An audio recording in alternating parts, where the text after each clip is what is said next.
आजोबा, तुमचं आयुष्य म्हणजे एक प्रेरणा आहे.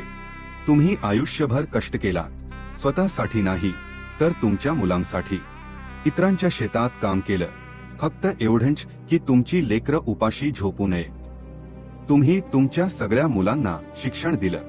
आज माझे बाबा, काका, आत्या जे काही झाले आहे ते सगळं तुमच्यामुळेच शक्य झालं आहे. तुम्ही दिलेले संस्कार, शिक्षण आणि आशीर्वाद हेच आमचं खरं धन आहे. आज तुम्ही आपल्यात नाही आहात, पण तुमची आठवण, तुमचं प्रेम, तुमचं अस्तित्व हे कायम आमच्या सोबत आहे. धन्यवाद आजोबा.